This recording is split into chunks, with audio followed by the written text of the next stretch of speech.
Voilà, bonjour à tous et merci beaucoup de cette invitation. Donc, on va un tout petit peu sortir effectivement du thème principal de ce congrès parce qu'on va parler de troubles alimentaires qui ont quand même un lien puisqu'il y a, comme vous le savez certainement, une surmortalité prématurée liée aux troubles alimentaires et qui en particulier se manifeste par un taux de suicide relativement élevé. Et puis l'autre façon de sortir, elle a été mentionnée, je suis sociologue de formation, donc j'ai aucune prétention à fournir des préconisations cliniques, quelles qu'elles soient, mais en fait je suis venue à m'intéresser aux troubles alimentaires par les communautés en ligne des personnes concernées par ces troubles qui interagissent, parlent, discutent sur le web. C'est un phénomène qui n'est pas nouveau, qui fait scandale en fait depuis le début des années 2000, qui revient périodiquement, cycliquement dans la presse et dans les débats publics. Ce sont en fait des sites web qui sont accusés de prôner l'anorexie. Pro-ANA dans le langage diffusé par la presse. Et d'ailleurs, en France, il y a eu deux tentatives, 2008 et 2015, deux tentatives par les législateurs d'interdire ce type de contenu en ligne. Aucune de ces tentatives n'a abouti. Mais donc, nous, en tant que chercheurs en sciences sociales, ce qu'on se demandait, c'était qu'est-ce qui se passe vraiment? C'est-à-dire, derrière ces contenus qui sont effectivement choquants, qui sont effectivement controversés, il n'y a rien à dire là-dessus, mais qui sont les personnes qui se cachent derrière? Qu'est-ce qu'ils cherchent vraiment en ligne? Avec qui ils parlent et de quoi ils parlent? Et c'est pour ça qu'on a monté une enquête transdisciplinaire à laquelle ont participé 5 équipes de différents établissements de recherche en France et en Grande-Bretagne pour justement aller rencontrer ces usagers un peu particuliers du web et essayer de regarder, d'aller plus loin dans une compréhension de leur motivation et de leur comportement. Donc c'est l'étude Anamia dont je vais vous parler un tout petit peu. Pour faire vite et pour aller à l'essentiel, en fait, qu'est-ce qu'on a fait? On a fait une enquête. Donc on est allé rencontrer ces personnes pour leur poser des questions. Et en gros, là, des questions un peu plus prédictibles, type ce qui concernait leur santé, on leur demandait, le corps de l'enquête consistait dans notre demande de remplir ces dessins. On leur présentait cette structure en forme de cible en disant, regardez, vous êtes le petit point blanc au centre de ce cercle, vous avez votre espace social autour de vous, mettez là vos contacts, vos amis, les membres de votre famille, vos voisins, vos camarades de classe, collègues de travail, copains du loisir, etc., etc. Vous mettrez ce que vous ressentez comme plus proche, plus près du centre, ce que vous ressentez comme un peu plus éloigné, vous les mettrez à la périphérie. Et puis, vous pouvez tracer les liens entre eux et vous pouvez les regrouper s'ils se connaissent. Et vous pouvez les regrouper si, par exemple, ils font tous partie de la même classe d'école ou de la même équipe de sport. Donc, voilà ce que... Voilà ce que ça pouvait donner, un exercice de ce genre.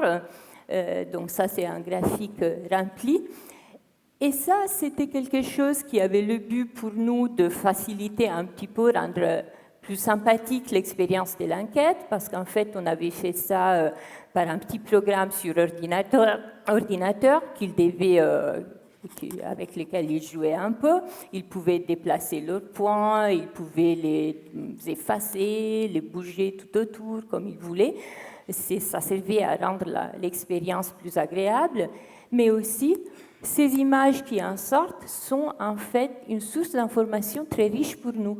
Pourquoi? Parce qu'en fait, une fois qu'on avait ces dessins, on pouvait poser des questions type, en fait, qui sont ces personnes-là? Par exemple, là, il y a quelqu'un tout à la marge qui s'appelle Julien. Qui est ce Julien? Vous l'avez rencontré quand? Vous faites quoi ensemble? Avec quelle fréquence vous vous voyez? Et pourquoi il est si loin du centre? Pourquoi vous le ressentez comme pas très proche de vous? et pourquoi elle connaît personne d'autre dans votre entourage. Et surtout, la question à laquelle nous tenions vraiment, c'était avec qui parmi toutes ces personnes vous parlez de vos troubles alimentaires? Qui sont celles-là que vous rencontrez en ligne dans les sites Proana? Et si vous avez un souci de santé, si vous avez par exemple une perte de cheveux qui est une conséquence assez commune de l'anorexie, est-ce qu'il y a quelqu'un là-dedans à qui vous pouvez en parler? Ou même si vous avez quelque chose de plus sérieux, vous devez être hospitalisé parce que ça ne va pas.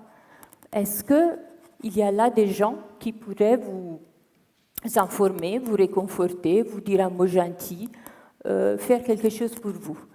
Et ça, c'était pour nous très, très important parce que justement, ça nous permettait de dégager les rôles des contacts, des interactions sociales sur les sites web par rapport à ce qui se passait à l'école, en famille, dans les loisirs, etc.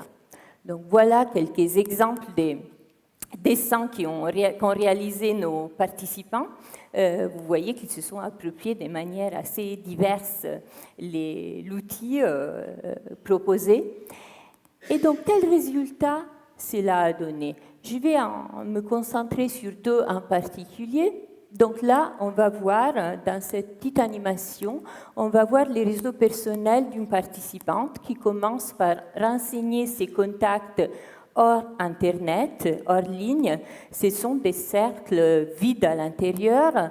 Les verts, ce sont les personnes les plus proches, les bleus, c'est les moins proches. Il y a des liens parmi ceux qui se connaissent. Et puis le groupe rouge que vous voyez là, c'est un même contexte social. En fait, c'est ça, c'est camarades des classes d'école. Et vous voyez là que commencent maintenant à rentrer des points plus petits et plans à l'intérieur. Ce sont en fait les contacts en ligne. Certains sont doubles et c'est parce que, donc il y a l'intérieur et l'extérieur, et c'est parce que c'est des contacts qui sont entretenus à la fois en ligne, que ce soit Facebook, mail, WhatsApp, Instagram, je ne sais pas quoi, et à l'école ou en famille, au travail, etc., etc. Donc voilà l'entourage social de cette personne. Maintenant, qu'est-ce qui se passe si elle a un souci? Elle doit être hospitalisée. Eh bien, elle éloigne d'elle-même tout le monde, mais elle rappelle auprès d'elle un petit groupe de personnes qui sont celles qui, elle pense, peuvent la soutenir dans le moment du besoin. Donc là, la vidéo éclate tout à nouveau parce qu'elle est faite comme ça, mais je voulais juste insister sur un point qui étaient les personnes qu'elle rappelait près d'elle à la fin.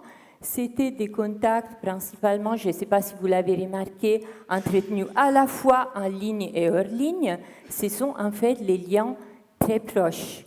Ce sont des personnes avec qui toutes les voies sont bonnes pour communiquer.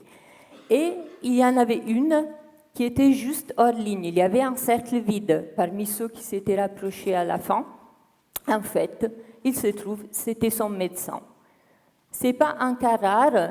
Ces personnes, en fait, pour la plupart, ont un rapport qui n'est pas nécessairement conflictuel avec les normes de santé, avec les professionnels de santé, et qui, dans beaucoup de cas, se manifestent par le fait qu'en fait, elles sont suivies, parfois par plusieurs professionnels différents en même temps. Parfois, ils ont été suivis, mais ils ont arrêté. Mais, et là, je viens à mon deuxième point, ils expriment aussi, et dans beaucoup de cas, une demande insatisfaite de services en santé.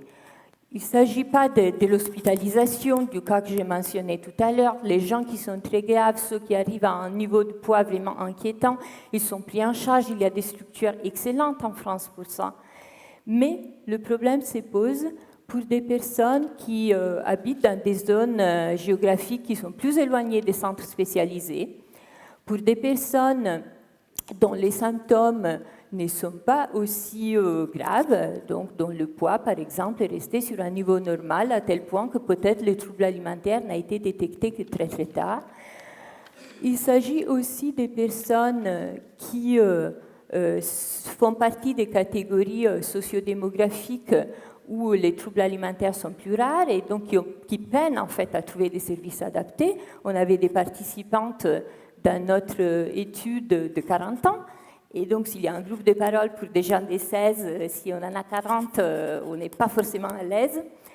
Et aussi pour les personnes des sexes masculins, parmi lesquelles les troubles alimentaires sont en hausse. Là, vous voyez, j'ai retranscrit des phrases prononcées en entretien par certains de nos participants qui, en fait, font état de ces types de limites qu'elles ressentent comme très gênantes. Et en particulier, il y en a une qui dit qu'il y a beaucoup de tentatives de suicide à cause de ça.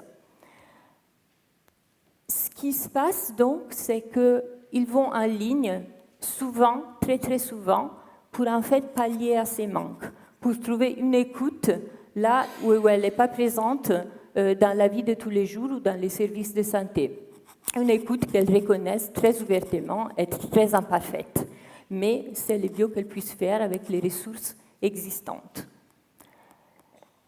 Donc, on en vient à l'impression que ces contenus controversés pro-anorexiques ne sont pas vraiment ou pas seulement un effet, un dérapage de la parole libérée sur Internet, mais peut-être plutôt une conséquence inattendue d'injonctions paradoxales auxquelles le patient est soumis.